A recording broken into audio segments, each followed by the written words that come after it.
Welcome to Neo Nexus. Subscribe and hit the bell icon for more deep dives into the world of military aviation and defense tech. The Saab Gripen E is Sweden's answer to modern air combat. Nimble, affordable, and deadly, it's a fighter jet designed to punch above its weight, offering advanced capabilities at a fraction of the cost of its rivals.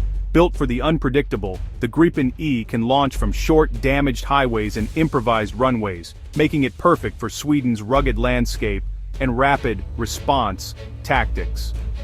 Its design allows a small ground crew to refuel, rearm, and turn the jet around in just minutes, keeping it in the fight when others are still on the ground. But at its core lies an American secret: the General Electric F414 engine. This powerhouse is the same engine that drives the U.S. Navy's Super Hornet, renowned for its performance and reliability. Saab selected the F414 for its proven track record, saving years of risky development and billions in research costs. It's a smart move, but it comes with a catch. This American heart gives the Gripen E world-class power, but it also means Sweden and any buyer must play by Washington's rules. Under strict U.S. export laws, every single Gripen E sale requires approval from Washington. No engine, no jet, unless the U.S. government says yes. This means the Pentagon can veto any deal, no matter how much Sweden or a buyer wants it. The jet's independence is, in reality, an illusion shaped by American policy. For countries wary of U.S. influence, this is a major risk. A political decision in Washington could ground an entire air force overnight, leaving jets useless on the tarmac. The Gripen E, marketed as a symbol of autonomy and national pride, is ultimately tethered to American policy and export controls. This engine dependency turns a brilliant fighter into a complex geopolitical puzzle for buyers, forcing them to weigh performance against political risk every time they consider the Gripen E. The U.S. engine veto isn't just theory, it's a powerful tool of American foreign policy. For decades, Washington has used its control over critical military technology to shape the global defense market and influence the decisions of allies and partners. This power extends far beyond simple trade agreements. It's about maintaining strategic dominance and ensuring that American interests are always at the forefront. Washington can block Gripen E sales simply by withholding engine export licenses, steering buyers toward American jets like the F-16 or F-35. This isn't just about business.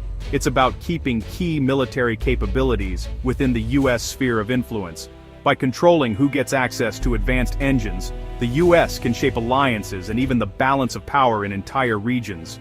Colombia's stalled Gripen deal is a prime example. U.S. reluctance over engine exports pushed them toward American options. The message is clear: if you want cutting-edge technology, you have to play by Washington's rules. This pattern has repeated itself in other countries, where U.S. export controls have quietly redirected billions in defense spending. Even after purchase,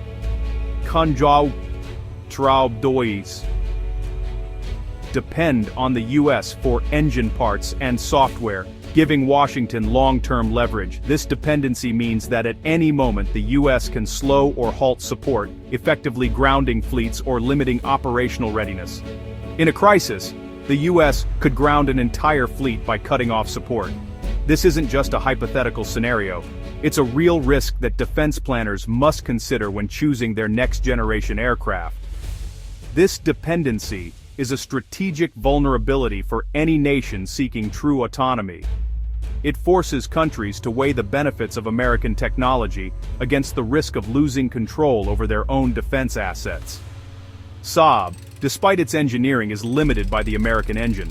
The company's innovation is constrained by export controls that are ultimately out of its hands. The U.S. acts as both competitor and gatekeeper, forcing buyers to reconsider. This dual role gives Washington enormous influence over the global fighter jet market, shaping not just sales, but also the future of military aviation. Many now seek alternatives free from U.S. components. Countries and manufacturers are investing in independent engine development and new partnerships to reduce their reliance on American technology. This has opened the door for European manufacturers to offer a way out, providing new options for nations determined to secure their own military independence and avoid the strings attached to U.S. export controls. Enter the Eurofighter Typhoon, Europe's answer to American control. Powered by Rolls-Royce-led Eurojet EJ200 engines, the Typhoon is free from U.S. export restrictions, buyers negotiate directly with Europe, sidestepping Washington's veto. For nations wary of US influence, this is a game changer. Imagine a Gripen E with a British engine, no more American leash. Integrating a Rolls-Royce engine would be costly, but the payoff, true independence. Saab could finally market the Gripen E to a wider world, free from US interference. This prospect alarms the Pentagon. A re-engined Gripen would disrupt the global fighter market. It would offer affordability, flexibility, and political freedom in one package. Such a jet could challenge American dominance in regions where US influence is fading. Gripen E, Typhoon, and F-35. 3 jets, 3 philosophies. Each represents a different vision for the future of air combat, shaped by the needs and ambitions of their home countries. The F-35 is a stealthy high-tech powerhouse, packed with advanced sensors and networked warfare capabilities. It's designed for maximum survivability in contested airspace, but this cutting-edge technology comes at a steep price. Not only is the F-35 expensive to buy and maintain, but it also requires close alignment with the United States for support, upgrades, and operational integration. The Typhoon, on the other hand, offers twin-engine power and European autonomy. It's a proven multi-role fighter with strong performance in both air-to-air and air-to-ground missions. While it provides a sense of independence from US influence, its acquisition and operating costs are still higher than the Gripen, making it a premium choice for nations seeking top-tier capability with European roots.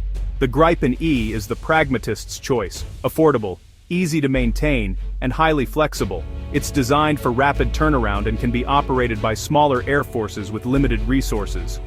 With a longer combat range than the F-35, the Gripen E is ideal for countries that need to cover vast territories or operate from dispersed bases. Its unique ability to operate from remote highways and improvised runways means it can be mission-ready in minutes, even in austere environments where traditional airbases might not be available. However, the Gripen E's reliance on an American-made engine is a critical vulnerability. This dependency could limit its export potential and strategic independence, especially in times of geopolitical tension. If that dependency were removed, the Gripen E could become a truly disruptive force in the fighter market, offering low-cost, high performance, and genuine political independence for its operators. Ultimately, the choice between these jets isn't just about technical specifications, it's a complex decision shaped by budget constraints, geography, alliance politics, and the desire for strategic freedom. A Gripen E powered by a Rolls-Royce engine would upend the global fighter market, offering a new alternative to countries seeking to avoid US restrictions and influence. For many nations, this could open a new path. Top-tier capability, operational flexibility, and true independence, all without the strings that often come attached to American defense technology.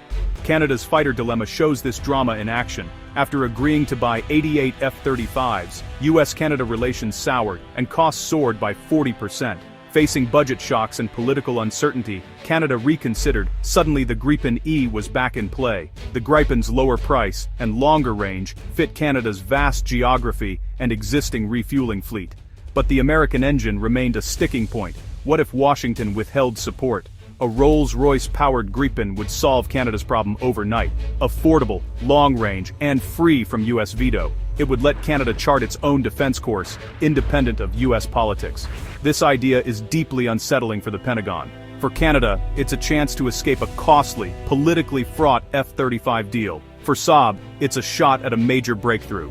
Canada isn't alone. Global interest in the Gripen is surging. Ukraine has ordered up to 150 Gripens, with plans for some to be built in Canada. Brazil is producing Gripens locally, opening doors across South America. The jet's affordability and tech transfer appeal to developing nations. Real-world success, like Thailand's combat performance, boosts its reputation, but every deal is shadowed by the American engine. Buyers fear US vetoes or embargoes.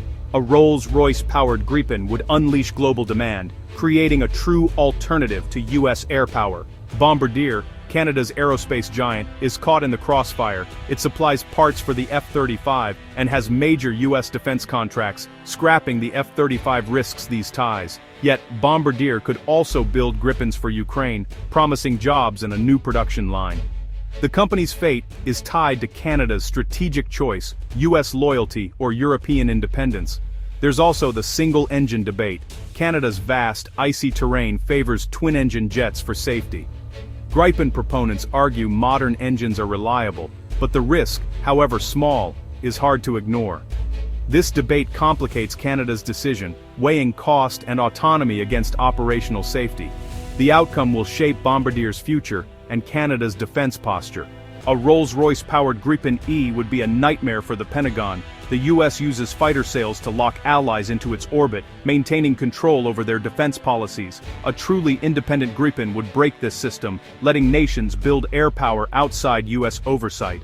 This would weaken a key pillar of American global influence. Instead of US or Russian dominance, a European-Swedish bloc would emerge. Competition would drive down prices and give nations more choices. The Gripen E, free from US components, would symbolize a new era of strategic autonomy. The engine choice is about more than engineering. It's about the future of alliances and power. For the Pentagon, a world-class independent Gripen is a strategic nightmare.